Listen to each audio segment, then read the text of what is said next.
My fiancé cheated on me 6 months before our wedding. So I replaced the reception with a charity gala and turned my worst moment into something beautiful. It was a Thursday. Not even a Friday or Saturday when people expect bad news. Just a regular, unassuming Thursday night in late spring. I was sitting on my living room floor, surrounded by wedding planning binders, fabric swatches, and a half-finished seating chart. The wedding was 8 weeks away. 8 weeks. I had been planning this day for over a year, and now it was so close I could almost taste it. The flowers were ordered. The dress was hanging in my closet, still in its garment bag, waiting for me to put it on one last time before the big day. The invitations had been sent months ago. RSVPs were pouring in, 180 people had said yes. The caterer had the menu finalized. The band had their set list ready. Everything was perfect. Everything was exactly as I had dreamed it would be. My fiancé, Derek, was supposed to be home by 8. He'd texted me around 6 to say he was working late. I didn't think anything of it. He worked late all the time. He was a corporate lawyer, and late nights came with the territory. He was up for partner at his firm, and that meant long hours, stressful deadlines, and endless client dinners. I had gotten used to eating dinner alone. I had gotten used to falling asleep before he came home. I had gotten used to being second to his career. At 9, I started to wonder.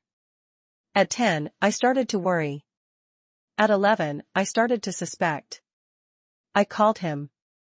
No answer. I texted him. No response. I called again. Straight to voicemail. The third time I called, it didn't even ring. It just went straight to that automated voice telling me the person I was trying to reach was unavailable. My stomach was in knots. The kind of knots that come from knowing something is wrong but not wanting to admit it. The kind of knots that come from a gut feeling you can't shake. I told myself I was being paranoid. I told myself he was just tired. I told myself everything was fine. But something made me check his laptop. We shared it. We shared everything. We had no secrets. Or so I thought. We had an open phone policy, open computer policy, open everything. I had never felt the need to check before. I trusted him completely. But that night, something was different. Something was pulling me toward that laptop like a magnet. I opened his messages. And I found everything. Texts to someone named Natalie. Messages that went back months. Messages I wasn't supposed to see. Messages that made it crystal clear that my fiancé, my partner, my future husband, had been having an affair for over 6 months. 6 months. Half a year. While I was planning our wedding. While I was picking out flowers and tasting cakes and choosing table linens. While I was dreaming about our future together. He was with her. I read everything. Every word. Every lie. Every excuse. Every time he had told me he was working late, and he was actually with her. Every time he had kissed me goodbye and gone to her. Every time he had promised me forever while building a future with someone else. Every I love you that was a lie. Every I can't wait to marry you that was a betrayal. There were photos. There were voice messages. There were plans to meet up while I was at work, while I was at my bachelorette party, while I was visiting my mother. He had been living a double life, and I had been too trusting to see it. By the end, I wasn't crying. I was just empty. Hollow. Like someone had reached inside me and scooped out everything that mattered. Like my entire future had been ripped away in the space of an hour. By the end of this video, you're going to hear the full story. How I found out. How I confronted him. How I turned my wedding into something else entirely. And how I took the worst moment of my life and made it mean something. How I took the shattered pieces of my dreams and built something new and beautiful and purposeful. Let me start at the beginning. My name is Claire, I'm 29 years old. I met Derek when I was 24. He was 27, handsome, charming, and already on the fast track to partner at his law firm. He had this way about him, confident but not arrogant, ambitious but not ruthless. He was the kind of person who walked into a room and everyone noticed. We met at a mutual friend's dinner party, the kind where everyone is trying to be impressive and no one is succeeding. Except Derek. Derek was actually impressive. He listened when you talked. He remembered little details. He made you feel like you were the only person in the room. I remember thinking that night that I had never met anyone quite like him. We started dating. It was easy. Too easy, maybe. We fell into a rhythm like we'd been together for years. He was attentive. He was romantic. He was everything I thought I wanted. He sent me flowers at work. He planned surprise dates. He told me he loved me within 3 months, and I said it back without hesitation. We dated for 3 years before he proposed. He took me to Paris. To the Eiffel Tower. He got down on one knee in front of a crowd of strangers, and I said yes. Of course I said yes. I was in love. I was so in love that I couldn't see the cracks in the foundation.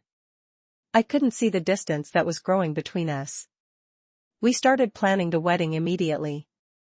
I was a wedding planner by profession. I planned other people's dream weddings for a living. This was supposed to be mine. I had been to hundreds of weddings.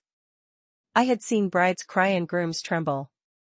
I had watched couples exchange vows and dance their first dance. But none of those weddings were mine. This one was going to be everything. I had it all planned out. The venue. The flowers. The dress. The guest list. The menu. The music. Everything. I had spent months creating the perfect day. I had negotiated with vendors. I had taste-tested cakes. I had argued with my mother about the seating chart. I had done everything right. And Derek was distant. He was always too busy to help with the planning. He was always too tired to talk about the details.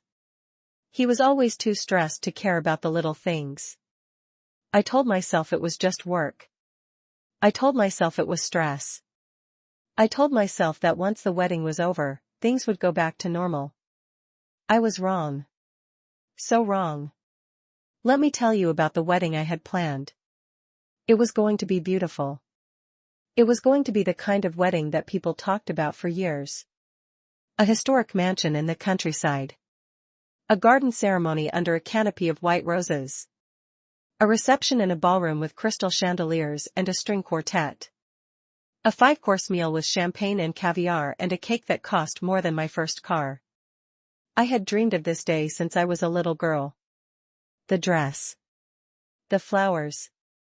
The first dance. All of it. I had saved for 2 years. Cut every corner. Worked extra shifts. I had put aside money for the venue, the food, the flowers, the music. I had pinched pennies and skipped vacations and said no to things I wanted so I could have the wedding I dreamed of. I had sent invitations to 180 people. Family. Friends. Colleagues. Everyone who mattered. Everyone who had supported me. Everyone who was supposed to see me walk down the aisle. I had designed the invitations myself, elegant, classic, with calligraphy that I had spent weeks learning how to do. I had booked a photographer, a videographer, a band, a florist, a caterer, a baker. I had hired a wedding coordinator, not because I needed one, but because I wanted to enjoy my own wedding for once. I wanted to be the bride, not the planner. Everything was perfect. Every detail was perfect. The day was going to be perfect. I had spent over a year planning this day, and it was all coming together exactly as I had imagined. And then I found the messages. Derek came home at 1 a.m. He looked surprised to see me still awake. I had been sitting in the dark for hours, waiting. The laptop was closed now, but the evidence was burned into my brain. Hey, babe. Why aren't you in bed? I was sitting on the couch. His laptop was closed on the coffee table. But the screen was still burned into my memory. I know about Natalie. His face went pale. His mouth opened, closed, opened again. No words came out. He looked like a deer caught in headlights. He looked like a man who had been caught and knew there was no way out. How long? I asked. My voice was calm. Too calm. The kind of calm that comes before a storm. Claire, I can explain. How long, Derek? He sat down across from me. He looked small. Smaller than I'd ever seen him. The confident, charming man I had fallen in love with was gone. In his place was a guilty, scared little boy. About 6 months. 6 months. You've been lying to me for 6 months. You've been cheating on me for 6 months. While we were planning our wedding. While I was picking out flowers and tasting cakes and dreaming about our future. It wasn't like that. It was. What? What was it like? Tell me. I really want to understand how you could betray me like this. How you could look me in the eye every day and lie to me. He took a shaky breath. I met her at work. She's a paralegal. We started talking, and it just happened. It just happened? Derek, we've been together for 3 years. We're getting married in 8 weeks. And you just happened to start an affair? You just happened to lie to me for 6 months? I was scared. Scared of what? Scared of getting married. Scared of settling down. Scared of being tied down. I thought I needed to get it out of my system. I thought it would make me feel better. And did it? Did it make you feel better? No. Then why did you keep doing it? Why did you keep going back to her? He didn't have an answer for that. He just sat there, looking at his hands, unable to meet my eyes. Did you love her? No. Then why? Why risk everything? Why risk us? Why risk our future together? I don't know. I was weak. I was stupid. I made a terrible mistake. I stood up. I walked to the door. I opened it. Get out. Claire, please. Let's talk about this. We can work through it. We can go to counseling. We can fix this. I don't want to work through it. I don't want to fix it. I want you to get out of my apartment. Now. He stood up slowly. He picked up his keys. He walked to the door. I'm sorry, he said. I'm so sorry. I never meant to hurt you. Don't be sorry. Be gone. He left. I closed the door. And I sat down on the floor and cried until I didn't have any tears left. I cried for the future I had lost. I cried for the trust that was broken. I cried for the woman I used to be, the one who believed in love. The next morning, I woke up in the exact same position on the floor. I hadn't moved. I hadn't slept. I just lay there, staring at the ceiling, wondering how my life had come to this. I felt like I was in a fog. Like everything was happening to someone else and I was just watching. I called my best friend, Sarah. She answered on the first ring. I could hear the concern in her voice before I even said anything. I found out Derek cheated, I said. My voice was flat. Hollow. Oh my God. Claire. Are you okay? Where are you? I'm coming over.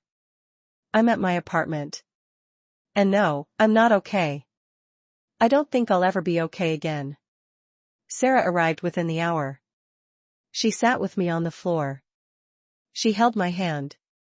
She let me cry. She didn't try to fix it. She didn't tell me it would be okay. She just sat with me in my pain. What are you going to do about the wedding? She asked after a long silence. I don't know. I don't even know if I want to have it. Everything was supposed to be perfect. And now it's all ruined. Everything I dreamed of is gone. It's not ruined. The wedding is not the wedding. You are. The day is just a day. You can still do something with it. You have all the pieces. You just need to decide what to build. I looked at her. What do you mean? I mean, you have a venue. You have a caterer. You have a dress. You have 180 people who are coming to celebrate with you. You could still have an event. Not a wedding. But something. Something that means something. A charity gala, I said. The words came out before I could stop them. I had been thinking about it all night. About all the women who had been through worse than me. About the shelter I had volunteered at in college. About turning something terrible into something good. A what? A charity gala. I could turn the wedding reception into a charity gala. I could raise money for something that actually matters. Instead of celebrating a marriage that was never real, I could help people who really need it. Sarah looked at me. Her eyes were wide. Honestly, that's the most badass thing I've ever heard. That's incredible. That's you taking control. I spent the rest of that day on the phone. I called the venue. I called the caterer. I called the band. I told them all the same thing, the wedding was off, but the event was on. I was turning it into a charity gala. The venue was confused. The caterer was confused. The band was confused. But eventually, they all agreed. I was paying for it either way. They didn't care what I called it. They just wanted their money. I chose a charity. A local shelter for victims of domestic abuse. It was a cause I had always cared about. I had volunteered there in college, helping women fill out paperwork and find housing. It was a cause that felt personal. And it felt fitting. Something good coming out of something terrible. Turning pain into purpose. I sent an email to all the guests. I explained that the wedding was off, but that I was replacing the reception with a charity gala. I told them that their gifts would be redirected to the shelter. I told them that if they still wanted to come, they were welcome. And if they didn't, I understood. The responses came in fast. Many of them were supportive. Some of them were confused. A few of them were angry. But most of them were kind. People wanted to help. People wanted to be part of something meaningful. And I felt something I hadn't felt in days. A flicker of hope. A tiny spark that maybe, just maybe, things could still be okay. Before I tell you what happened at the gala, I want to share some numbers. Because I think they help explain why this happened and why I made the choices I did. Understanding the statistics helped me realize I wasn't alone. How common is cheating? About 20 to 25% of married men and 10 to 15% of married women admit to infidelity at some point. The numbers are probably higher, because people lie to researchers just like they lie to their partners. Among couples who are engaged, the numbers are even higher. About 30 to 40% of engaged couples report some form of infidelity before the wedding. Something about the pressure of commitment makes people act out. The most common reason people give for cheating? Feeling neglected, lonely, or unappreciated. Not that it's an excuse. But understanding the why helped me stop blaming myself.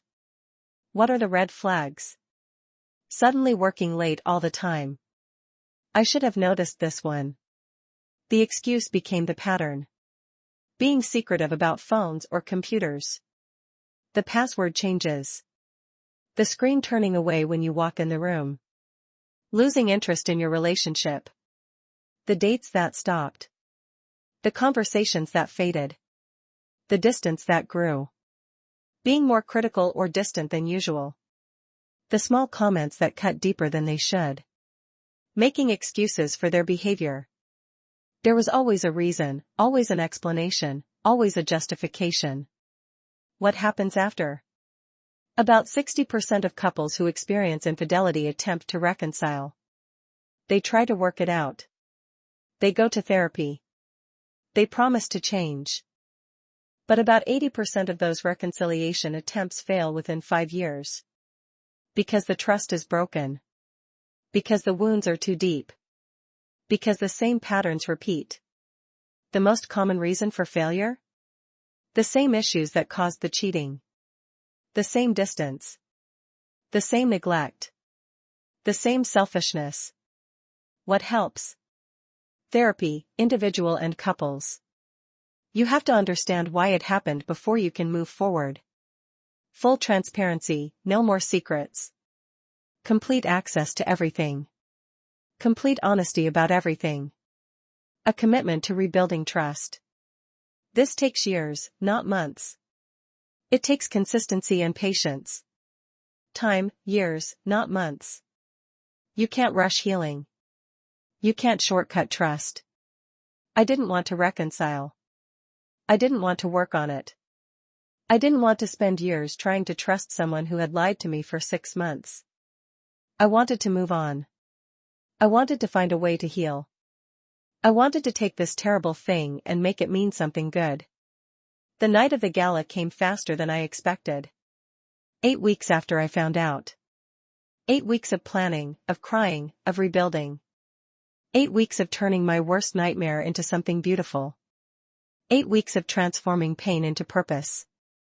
I wore the dress. The wedding dress. The one I had spent months choosing. The one I had imagined walking down the aisle in. The one that represented a future that would never happen. I put it on that night, and I didn't cry. I looked in the mirror and I saw a survivor. I saw a woman who was not defined by what had happened to her. I walked into that ballroom, alone, and I looked around at the 180 people who had come to support me. They weren't there to celebrate a wedding. They were there to support a cause. To stand with me. To show me that I wasn't alone. To turn a tragedy into a triumph. The string quartet played. The champagne flowed. The food was delicious. And the silent auction, my idea, raised over $50,000 for the shelter. I had collected donations from local businesses. I had solicited art, experiences, vacations. I had turned my wedding into a fundraiser. I gave a speech that night. I told them what had happened. I told them about the betrayal. I told them about the healing. And I told them that even in the worst moments, we can find a way to make something good. I told them that I had spent a year planning a wedding, but I had found something better, a purpose. I didn't cry. I didn't break down. I just spoke. From the heart. And when I finished, the room erupted in applause.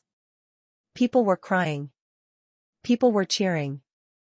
People were donating more money than I had ever imagined. A woman came up to me afterward. She was older, maybe 60, with kind eyes and a warm smile. I was in an abusive marriage for 20 years, she said. I wish there had been more people like you. People who turned pain into purpose. People who showed others that it's possible to survive and thrive. I hugged her. And I cried. Not sad tears. Healing tears. The gala made the news. Local paper, a few bloggers, a segment on the evening news. Woman turns wedding into charity gala after fiancé cheats. The story went viral. People shared it on social media. Women reached out from all over the country. I started getting messages from people I didn't know. Women who had been through similar things. Men who had been cheated on. People who had been in abusive relationships. People who had turned their pain into purpose. Each message was a gift. Each story was a reminder that I wasn't alone. I didn't respond to Derek. He reached out a few times. Text messages. Emails. A letter. He said he was sorry. He said he made a mistake. He said he still loved me. He said he wanted to try again. I didn't respond. Not once. I had nothing left to say to him. The man I had loved was gone. In his place was a stranger who had betrayed me. I had mourned him.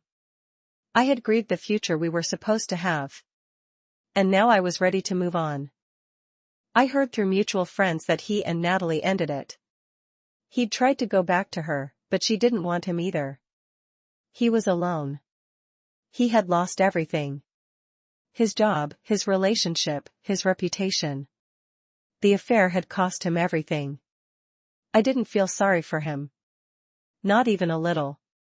He made his choices. He chose to betray me. He chose to lie to me. He chose to destroy what we had. The consequences were his to bear. I started volunteering at the shelter. Once a week, then twice, then 3 times. I couldn't stay away. It felt like home. The women there had been through so much. Some had lost everything. Some had escaped with nothing but the clothes on their backs. But they were still fighting. They were still surviving. They were still hoping. I helped with the children's programs. I taught art classes. I listened to women's stories. I cried with them. I laughed with them. I healed with them. Every story I heard made me stronger. Every woman I helped made me more grateful for my own survival. The gala became an annual event. The Empowerment Gala, we called it. Every year, we raised money for the shelter. Every year, it grew. We added a silent auction. We added a live auction. We added guest speakers. We added survivor stories. Every year, it became more powerful. I met new people. Made new friends. Built a new life. I found a community of people who cared about the same things I did. People who wanted to make a difference. People who had turned their own pain into purpose. And slowly, I started to heal. The scar was still there. It would always be there. But it no longer defined me. I had become something more than the woman who was cheated on. I had become a woman who helped others. This whole experience taught me something important about love. Something I wish I had known before. Something I wish I could tell every woman who is waiting for someone to love her the way she deserves. Love isn't about ignoring red flags. I ignored so many red flags with Derek. He was distant. He was secretive. He made excuses. I told myself it was just stress. I told myself it was work. I told myself everything was fine. It wasn't fine. It was never fine. Love isn't about giving someone endless chances. Derek wanted another chance. He wanted me to forgive him. He wanted me to trust him again. But trust isn't something you can just give back. It's something you have to earn. And he had broken it too many times. I gave him chances. I gave him my heart. I gave him everything. And he threw it all away. Love isn't about being the cool girlfriend.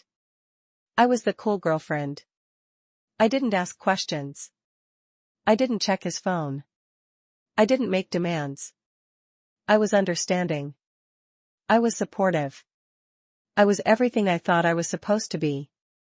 And what did it get me? Cheated on. Lied to. Betrayed. I learned that being the cool girlfriend doesn't protect you from pain. It just makes it easier for people to take advantage of you. Love is about standing up for yourself. The greatest act of love I ever performed was walking away. Not because I didn't love him. Because I loved myself enough to know I deserved better. I walked away with my head held high. I walked away and built a new life. I walked away and found purpose. If you're watching this and you've been cheated on, betrayed, or hurt by someone you trusted, here's what I'd tell you. You didn't deserve it. It wasn't your fault. It wasn't because you weren't enough. It wasn't because you were too much. It wasn't because you didn't try hard enough. It was because they weren't enough. They weren't loyal. They weren't honest. They weren't the person you thought they were. The problem was never you. It's okay to be angry.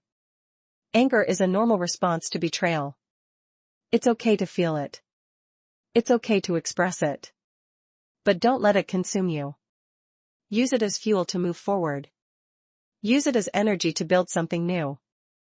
Use it as motivation to become stronger. You can heal. It takes time. It takes work. But you can heal. I did. And if I can, you can too. It won't be easy. It won't be quick. But it will happen. One day you'll wake up and the pain won't be as sharp. One day you'll wake up and the memory won't hurt as much. One day you'll wake up and you'll be okay. Don't let them back in. They will try. They will apologize. They will promise to change. But unless they have done serious work on themselves, nothing will change. Trust me. I've seen it happen. People don't change overnight. They don't change just because they got caught. They change when they truly want to change. And most of them never get there. Find your purpose. Turn your pain into something good. Volunteer. Create. Help others. It's the best way to heal. When you help someone else, you stop being the victim. You become the helper. You become the one who makes a difference. And that changes everything. You are enough. You always were. You always will be. The fact that someone else couldn't see it doesn't mean it's not true. You are worthy of love. You are worthy of respect. You are worthy of happiness. Don't let anyone make you feel otherwise. Let me share some more numbers. Because I think they help explain why healing is possible and what it looks like. How long does it take to heal from infidelity? On average, it takes 2 to 5 years to fully heal from infidelity. That's a long time. But healing is not linear. Some days you'll feel like you're back at square one. Other days you'll feel like you've made incredible progress. The first year is the hardest. The anger, the sadness, the sleepless nights. The constant replaying of what happened. The endless questions. The grief. The second year is when you start to find yourself again. You start to remember who you were before. You start to build a new identity. By the 5th year, most people have moved on completely. They have new relationships. New jobs. New lives. The betrayal is a scar, not an open wound. What helps with healing? Therapy, individual, not just couples. You need to understand why you stayed. Why you accepted less than you deserved. Why you ignored the red flags. A strong support system, friends, family, community. You can't do this alone. You need people who will sit with you in your pain. Time, you can't rush it. Healing is not a race. It's a journey. And it takes as long as it takes. Purpose, finding meaning in your pain. Turning your pain into something good changes everything. Letting go of the narrative you built about your relationship. You have to accept that it was never what you thought it was. That's hard. But it's necessary. What hurts healing? Staying in contact with the person who hurt you. Every contact is a setback. Every conversation reopens the wound. Trying to win them back. You can't win someone who doesn't want to be won. You can only lose yourself in the process. Letting the anger consume you. Anger is a valid emotion, but it can also be a poison. If you hold on to it, it will destroy you. Isolating yourself from people who care. You need connection. You need support. Don't push people away. What are the long-term effects? Many people report that after healing, they feel stronger and more self-aware than before. The pain transformed them. They also report that they are better at setting boundaries and recognizing red flags. They won't make the same mistakes again. Some even report that they are grateful for the experience, because it forced them to become the person they were meant to be. Not grateful for the pain. Grateful for the growth. I am one of those people. I'm grateful. Not for what happened, but for what it made me become. I am stronger. I am wiser. I am more alive. 1 year after the gala, I was sitting on my couch, looking at photos from that night. The photos I had taken. The photos of me in my wedding dress, surrounded by people who had come to support me. I had never put those photos away.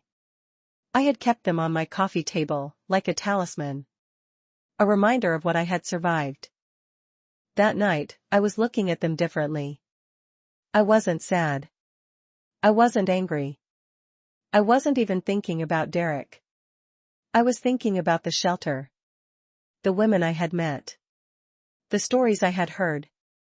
The work we had done together. I was thinking about the person I had become. I wasn't the same person who had planned that wedding. I wasn't the same person who had trusted Derek. I wasn't the same person who had ignored all those red flags. I was stronger. Wiser. More alive. I had been through the fire and come out the other side.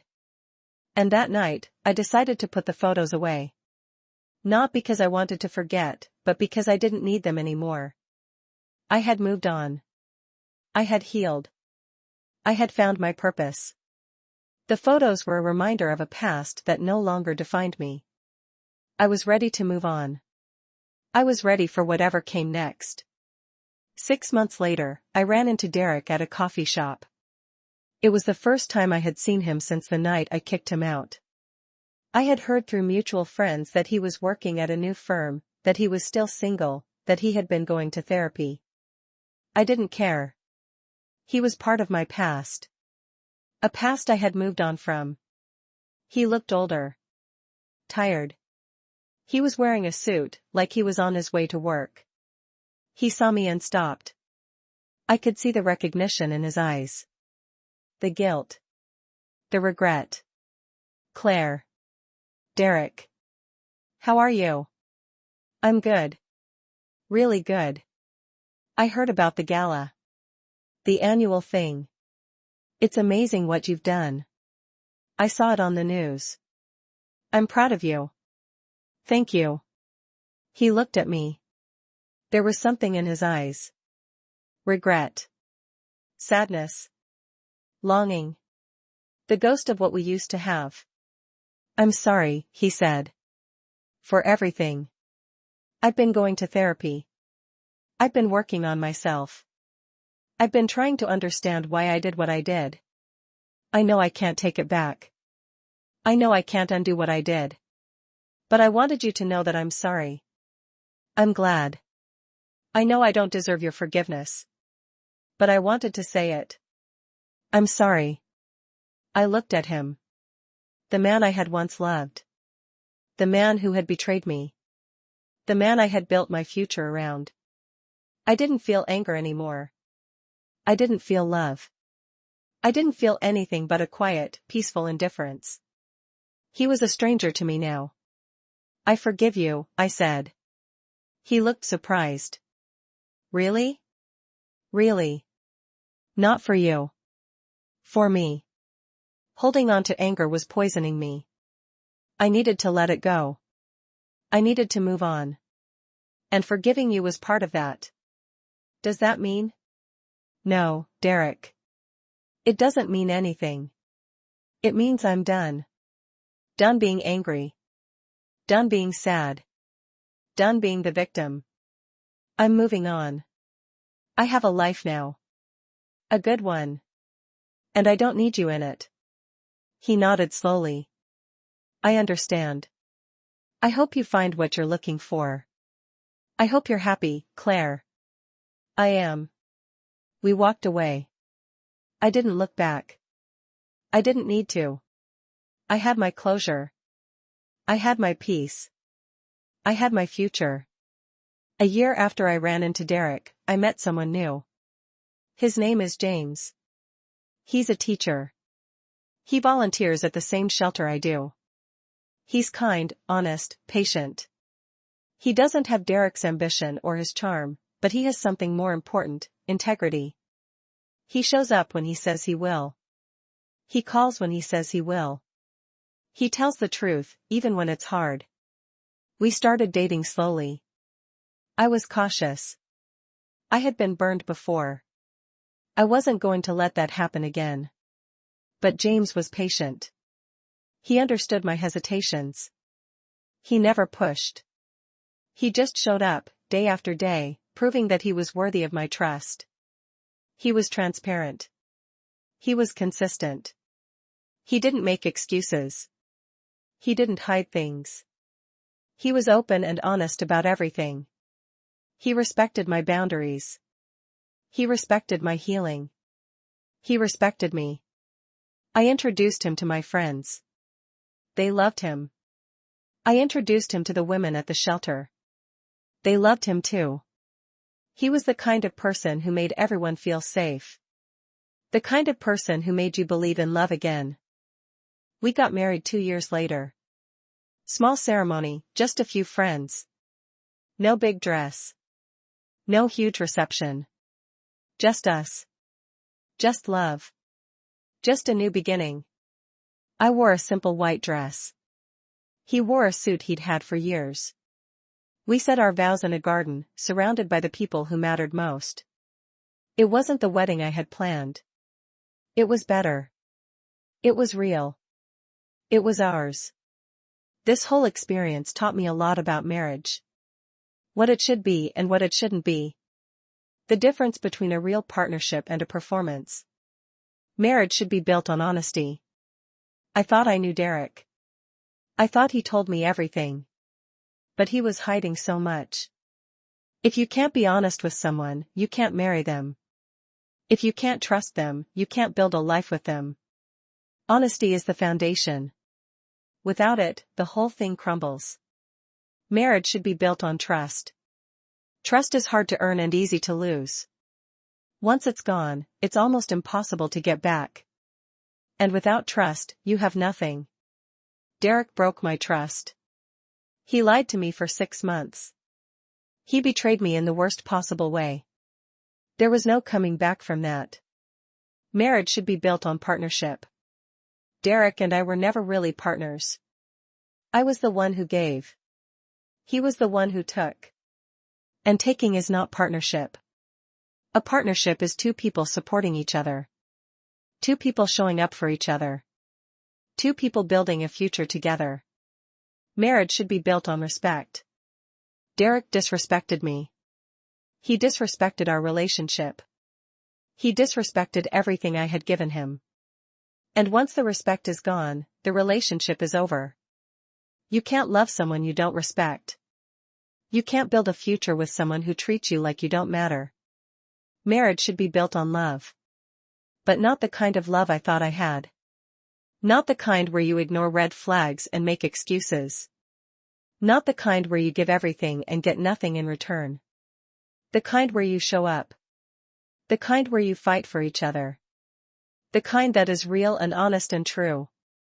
The kind that makes you stronger together. James and I have that. And I am grateful every single day. I am grateful for the trust we share. For the honesty we practice. For the partnership we built. For the respect we show each other. For the love that grows stronger every day. Let me share one more set of numbers. Because I think they give hope. They show that the future is not defined by the past. That there is life after heartbreak. That you can find love again. How many people find love again after infidelity? About 80% of people who experience infidelity go on to find love again. The vast majority of people do not stay single forever. About 60% remarry within 10 years. They build new lives. New families. New futures. The most important factor in finding love again? Healing from the original betrayal.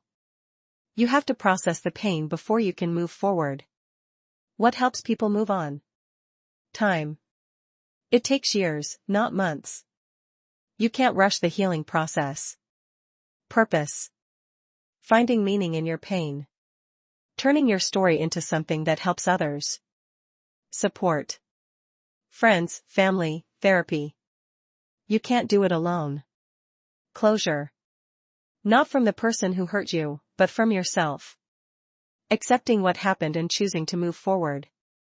What do people who successfully move on have in common? They don't dwell on the past. They acknowledge it, learn from it, and let it go. They don't blame themselves. They understand that the betrayal was not their fault. They don't let the anger consume them. They feel it, process it, and release it. They take responsibility for their own happiness. They don't wait for someone else to make them happy. I am living proof of all of this. I healed. I moved on. I found love again. And I am happier now than I ever was before. So, what's the moral of this story? My fiancé cheated on me 6 months before our wedding. So I replaced the reception with a charity gala. I turned my worst moment into something beautiful. I took the shattered pieces of my dreams and built something new.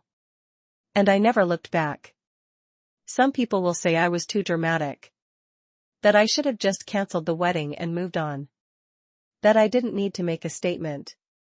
That I should have kept my pain private. But I wasn't making a statement. I was healing. I was taking something that was broken and making it whole. I was proving to myself that I was stronger than the thing that tried to break me. I was showing the world that you can turn pain into purpose. I'm not sorry. Not even a little. The wedding was never going to happen. But the gala? The gala was everything. It was the beginning of a new life. It was the first step on a new journey. It was the moment I stopped being a victim and started being a survivor. The annual gala is now in its 4th year. We've raised over $200,000 for the shelter. We've helped hundreds of women and children escape abuse. We've built a community of survivors. And we've shown the world that even in the worst moments, there is hope. I don't think about Derek anymore. I don't think about the wedding that never happened. I think about the women I've helped. The lives we've changed. The future we're building together. I think about purpose. I think about meaning. I think about the good we can do when we choose to turn our pain into power. If you're still watching, thank you. Thank you for listening to my story. I know it was long. I know it was heavy. I know it was painful. But I think stories like this need to be told. We need to hear that survival is possible. That healing is real. That purpose can be found in the darkest places. We're the ones who have been betrayed. The ones who have been lied to. The ones who have had to start over. And we're still here. We're still standing. We're still fighting. You are not defined by what happened to you. You are defined by what you do next. I turned my wedding into a charity gala. I turned my pain into purpose. I turned my worst moment into my best moment. And you can do the same. Whatever you're going through, whatever has been taken from you, you can find a way to make it mean something. You can turn your pain into power. You can turn your grief into growth. You can turn your heartbreak into hope. You are stronger than you think. You are more resilient than you know. You are not alone. There are people who care about you. There are people who will support you. There are people who will help you heal. I found my purpose in helping others. Maybe you'll find yours in something else. But whatever it is, know that it's out there. Know that you can find it. Know that you deserve it. Thank you for listening. Take care of yourselves. And remember, the worst thing that happens to you can become the best thing, if you let it. If you choose to turn it into something good. If you liked this story and want to hear more real-life stories of betrayal and redemption, click the video on screen right now. Thanks for listening. Take care of yourselves. And remember, you are capable of turning your pain into purpose.